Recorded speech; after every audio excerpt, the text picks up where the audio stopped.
Hello everyone, my name is Nathan and today it's time for another episode of Oxygen Not Included Spaced Out DLC. In today's episode I would like to fool around a little bit.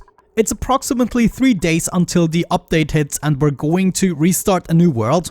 And of course I want to take advantage of a couple of systems I currently have installed. For instance, we have all of these steam turbines. This is a setup we haven't used yet because we are producing enough power to sustain everything. And today I want to build something foolish just for the heck of it. Another thing you made me aware of is that we actually need pips in order to get new arbitrary seeds. So that is the first thing we're going to do in today's episode. First things first, I want a critter drop-off point right here, and we also want to wall this in. This pip right here is actually in this room by accident. I have a couple of pips still in this room that we are ready to wrangle up, and if I'm not mistaken there should be even more. Yeah, look at this. Okay, this should be enough, I guess. But yeah, we want to bring them all into the arbitrary farm to hopefully generate some seeds. In the previous episode we have built this petroleum generator. That is another thing we are going to observe, but it's always going to take a little while until new magma has been generated. But there we go. Pips and pipsqueaks, you all go into this room please.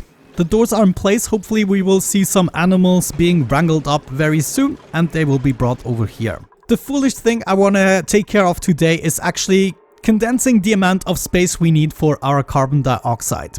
The way we're gonna do this is by actually quite unnecessarily cool it down to a degree where it solidifies. First it is going to liquefy at around 40 degrees minus. And then I believe around 59 or so minus degrees it is going to solidify. But we're just going to cool it down to around minus 80 degrees just for a safe margin and for shits and giggles. The way we're going to achieve this is with thermoregulators, and we actually need quite a bunch of them. Currently the temperature of the carbon dioxide is around 10 or so degrees. Sometimes it could be a little bit more. I'm just gonna calculate the formula by having, let's say, plus 40 degrees, just to be sure. It doesn't matter if we cool it down more than necessary. We want to make the magma farm actually use some power, and we're not doing this for a particularly useful purpose in my opinion. So basically my intention is going to be to have a whole bunch of these thermoregulators. They take 240 watts of power. And if we assume the highest degree carbon dioxide we have is 40 degrees, and we want to get to around minus 80 degrees, just how many of them are we going to need? So that would be 120 divided by 14. We need at least 8. That's actually not that bad. However, we're gonna need a whole bunch more refined material. The question is, how are we gonna cool down the thermoregulators? Are we gonna use a steam turbine or are we gonna use the chill we have in this room? I mean, it only costs 200 kilograms of steel in order to build one thermoregulator, while the aqua tuner takes 1,200. So even if we build 8 thermoregulators, we're not gonna use that much more steel. So that is exactly what I'm gonna do. I'm gonna wait until we have crafted a bit more steel and then we can start setting up this room. What we can already do maybe is take some insulated tiles and build a ceramic encasing. Actually, I don't even have enough ceramic, so I'm gonna need to craft some more of that stuff as well. We're also gonna craft a tiny amount of refined carbon additionally. By the way, something I wanted to show you. Look at the even temperature of my base. It finally equalized itself a little bit. People are also no more freezing to death at this point, which is absolutely lovely. Also, the germs are completely gone in the freshwater pool. Everything is kind of working out. Now, did we already get pips in the joint? No. How did you not get wrangled up? I think I might have to increase the priority of the critter drop-off here. Now, I probably want to get things started here with a tiny liquid lock. So if we did something like this and then had a bottle emptier here, we should be able to make a decent liquid lock to get things started. Additionally, we're also going to need to power these things up. I'm probably going to go with multiple power transformers. Or actually, let's just use the heavy watt conductive wire. I don't need the power transformers. We can lead it in through a vacuum, basically. I'm happy to report that we actually have now additional trees in here. At the moment, I ran out of polluted water, so maybe we'll have to supply just a tiny bit more manually, at least for the time being. Yeah, I think I'm gonna take care of that later on. We still have something to print out. Snazzy suit, taking that. I think I'm gonna give this one to Ellie. She definitely deserved one. In the meantime, we have made some progress here. These are all ceramic tiles except for the portions right here, which is igneous rock. Right here, I'm actually gonna have my heavy conductive joint plates like so. We can already go ahead and maybe connect this, and then we are gonna seal this off as soon as we pumped out the rest of the polluted oxygen, which is not a lot, but it's still present, and I want this to be empty. It's gonna be a steam room, of course. Actually, hold on. I might want to check where the power outlet of these things are. At the bottom, okay. That is good. We can basically drag the entire power wire this way, and then we set up some ventilation, gas pumps to be specific. One here, one over there. We're gonna vent out the gases towards the top. Let's do it like so. And this can be a normal vent. Wonderful. Do we have more ceramic by now? Not a lot, of course. I should have prepared for that a bit better. But steel is still in the production. This steam room actually turned out to be very, very useful. I never have to take care of anything anymore. So a lot of these systems have become very automatic and maintenance free. Now, I don't want to hype up the next series too much. But guys, this is going to be the best Oxygen Not Included series I will have made. I'm gonna take everything that I've learned and bring it all together in the next series, and it's gonna be for beginners as well as advanced players alike. Now, maybe another thing we can already plan out is where are we gonna bring the frozen material? And I was kind of thinking we could just go up here, draw some more power, because we're gonna need some automation up there. For one, we're gonna need an auto sweeper in order to pick up the materials. Oh, actually, this should not be in a vacuum, otherwise it's gonna overheat. Also, the steam turbine, if possible, shouldn't overheat. Maybe I'm just gonna make this a super cold room. You know, imagine the frozen material is gonna land on here, and it is gonna cool down the entire layer of, for instance, petroleum we have on the floor here. Actually, let's quickly check. Petroleum freezing point. Oh no, that's not good. That means I want to take another medium such as hydrogen, because that will have a condensation point of -252, which we're never gonna reach. So technically what we could do is make the frozen material, the carbon dioxide, land on a metal tile that is then gonna cool down through the medium of hydrogen, and therefore cooling down the entire room. We might want to set up a couple of these tiles and then have the material land on there, and even if it liquefies again, it will then flow down and eventually freeze over again. So all we have to do is make sure we have a auto sweeper that can reach everything.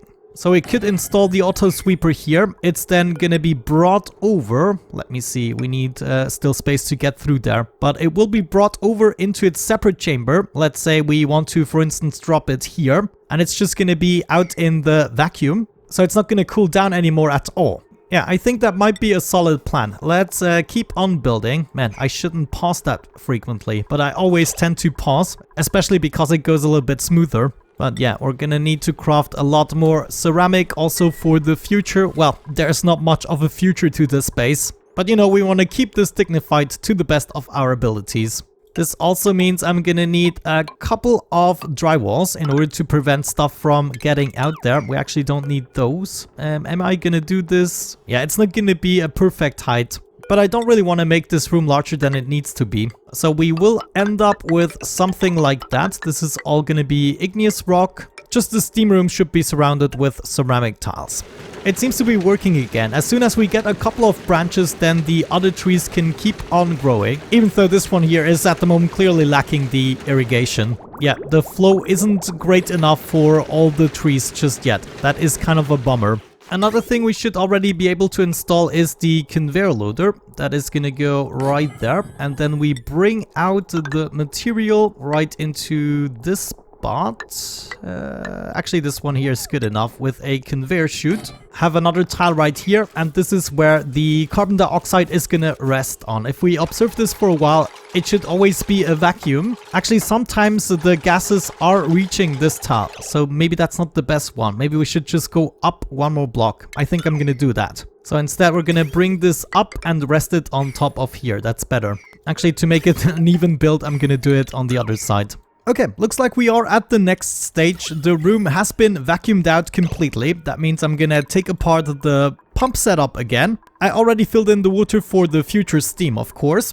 And I could actually leave this gap open in order to get in here because there is already a vacuum. However, now that we want to pump in the hydrogen, we will have to be a bit more careful. I actually made a little hydrogen pocket right here on the top of my base. Yeah, everything at the moment flows naturally into this spot, so that is pretty good. It's not a ton of hydrogen we have here, but it should theoretically be enough for our purposes. So let's make sure we take apart this entire setup again. You can go, and probably some power cables can go here as well. And then we start setting up the thermal regulators. We should have enough steam by now. Now, let's see. This is not convenient. One is going to go here, another there. So this one here, there, and there are the ones I can build already. I decided to go with 9. This heavy watt conductive wire should be built very soon, so I can close this off, and this will guarantee that I have no heat escaping here either.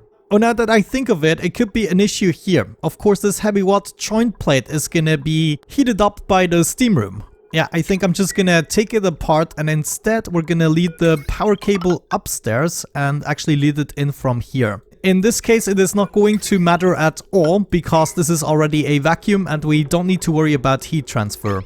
Let's go ahead and power everything up that's necessary in here, and we will also have to continue the power cable for the steam turbines. So let's go over here and catch all of our steam turbines. More space for my regulators. Absolutely wonderful. We can also already set up the piping. We want to go with insulated pipes, of course. They're gonna come from here. They should be regulated with a valve, so we don't have more than 1 kilogram in each pipe.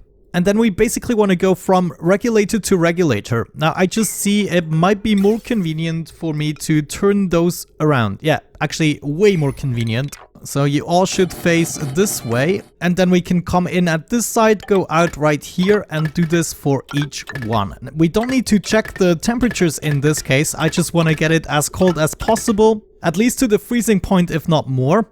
And then right here at the end, we just want to go upstairs and drop it right there using a pressure vent in this case. That is kind of crazy.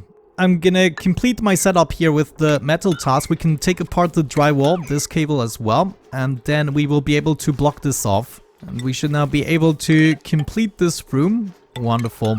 That is exactly what I'm talking about. We got them all in place. Let's think about where we are gonna bring them from.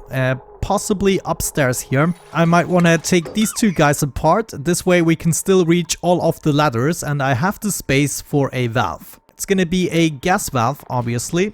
There we go. Thank you. That's gonna go right there. And we also need to power... No, actually, we don't even need to power it. That is wonderful. So this goes straight in here, and then all the gases come downstairs. I don't quite want to connect it at this point.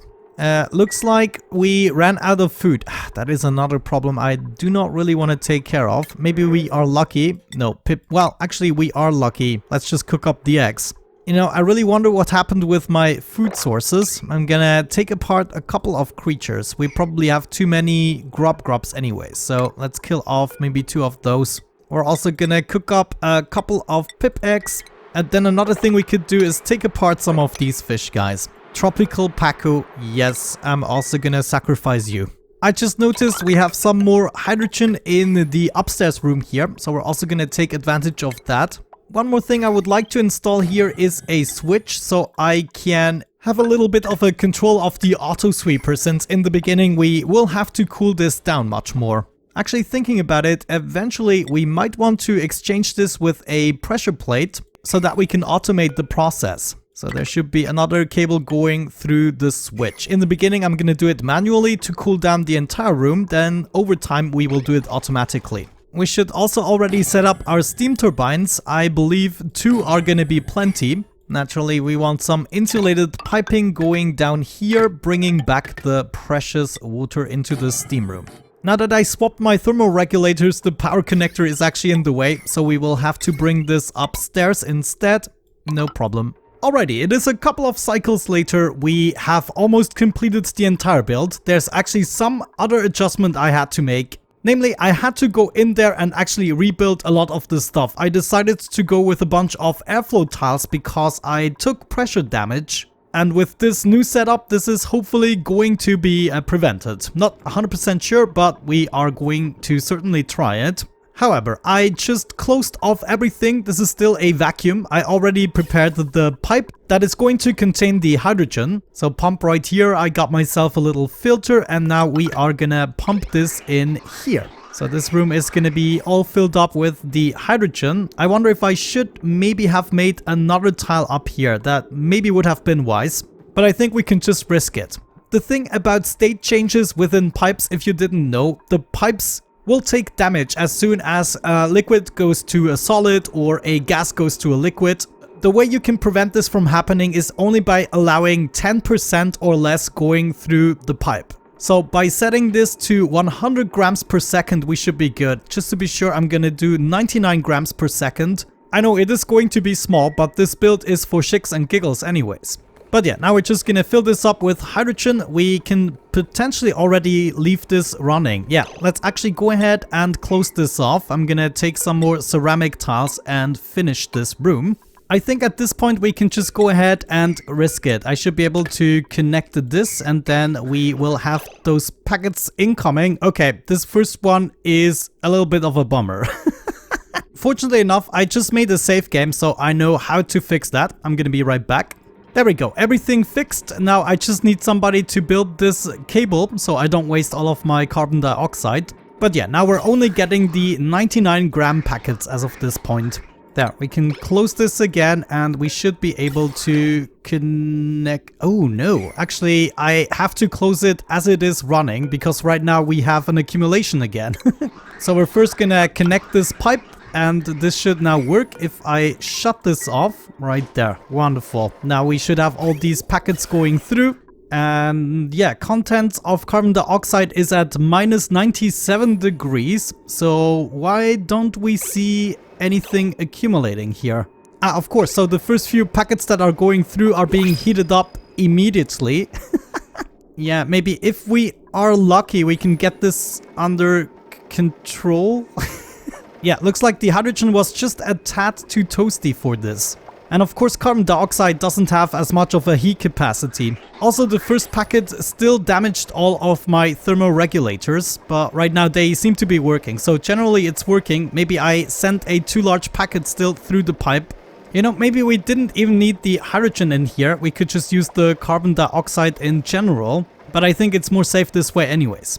But yeah, even though the carbon dioxide comes out at almost minus 100 degrees, it is still not enough. It just heats up to 32 degrees and it doesn't even have a big effect. I mean, sure, the air is definitely cooler in this place. I also wonder why they took damage the first time, but never after that. We of course now also have carbon dioxide in this room. However, the water at the bottom is still gonna take a while to heat up too. But check this out, we're still at 31 degrees. Carbon dioxide is just the worst thing to do anything with cooling. I mean, it's no surprise. Thermal conductivity is 0.015 and the heat capacity 0.8, while hydrogen has 0.168 and a heat capacity of 2.4. You know, actually, I would have been better off running the hydrogen through all of the thermoregulators first. We could just use this high gas pressure vent and then we disconnect the pipes when we have a really cold temperature. I think I'm gonna test this, so I will have to go back to a stage where we have no hydrogen at all. Let me fix that and I'm gonna come back with the final demonstration of it not working. Okay, we're back and I clearly overestimated what the carbon dioxide is gonna be capable of. I now pumped this full of hydrogen and I send it through all of my thermoregulators. You can see this is fairly cool. However, I don't have any hydrogen left and we still haven't cooled down the room quite as much. So I think what we are gonna end up doing is now actually open this up. I just want to get rid of this pipe. Actually, this isn't even necessary. Maybe if we get some more hydrogen, we can use it. Let's open up the chute right there. And then I guess we can connect this and see what happens. I want to get rid of the first few packets, that's for sure. And now we should theoretically be good, right? It could still be that the first packet, as soon as we close this, is going to be too large. Looks like I still had to get rid of the pipe. It just wouldn't go into the other direction otherwise. But now it is supposed to work and go over, please. And even the first packet is only 99 grams. So we shouldn't see any cold damage. Darn it. Okay, so CO2 is officially my least favorite gas. Anyways, let's check out the carbon dioxide. Okay, I saw some solidified carbon dioxide there for just a brief moment. Come on, give me something good. You should now have cool tiles. Well, they already heated up to over 10 degrees again. Yeah, okay, I guess you cannot win everything. What a bummer. It was suggested in the comment section that I could store the carbon dioxide in a single tile by just freezing it over. But apparently that is much harder than I first anticipated. So one more thing we could try, instead of using it to cool down our steam turbines, is just send it directly upstairs. So that is the last thing I'm gonna try for today, but other than that, I'm probably just gonna give up on the idea. Let's go ahead and put that pressure vent over here. Actually, this can just be a normal vent, and then I will have to gain access to this point. But yeah, I guess I should have installed a thermal aqua tuner in order to take care of the steam turbines maybe. However, now we're just gonna ignore it. Now everything went down the drain, so we can just enter from here. I guess it won't matter. Okay, everything is more or less fixed. Now we have the carbon dioxide that should be going directly up. And of course we're still getting cold damage. But now that that is over, this should all go upstairs. It is currently minus 90 degrees. And... what? Why is it not solidifying? Maybe we need a drywall. Man, this is much more scientific than I first anticipated. I thought we could just willy-nilly freeze up some carbon dioxide. You know, one of the main goals was also to use up more power, which we are doing now, but it's still not enough to actually decrease in power. So that is a bit unfortunate. Yeah, we should have gone much bigger with this, I guess. Anyways, come on, give me something good. Oh, actually, I just saw some solidified stuff there. Okay, interestingly enough, we sometimes see some solidified carbon dioxide, which gets turned back immediately by the weight plate. So if we remove the weight plate and kind of encase this might just work out, but of course that would make it utterly useless for us. Also, I know I have some starvation going on. I'm gonna fix it soon. Okay, there we go. I finally got it to work. Now we have a solidified carbon dioxide. This is the most useless thing I've ever built. But man, it works. We're now processing the entire carbon dioxide. We still have actually time to kind of dig this in. The problem is going to be with the steam turbines because I now don't have a way to kind of cool it down. But it looks as though if you manage to contain it within a chamber where there's no heat exchange possible, that literally means a vacuum right here. Otherwise it's not gonna work. If there's a little bit of carbon dioxide, it's gonna exchange heat with the pipes behind it and everything. But like this, all surrounded with insulated tiles, it is kind of working. So that would be, you know, an unreasonable way to store your carbon dioxide. I think I much rather go with the infinite storage that we used in the previous season. Anyways, everything is kind of breaking apart in terms of food. We might be taking care of that in the next episode, or it might also be that I'm starting the next series. I will definitely lay some focus on that, but sure, we're probably gonna come back at least once more in order to fix some of the problems, especially the food we need to fix. But you know, as soon as I build stuff like this is a good indication that I internally said goodbye to the world. Anyways guys, with that out of the way, I think we're gonna wrap it up for today. Thank you so much for watching. I hope you enjoyed it. Have a great time and see you in the next one. Bye bye.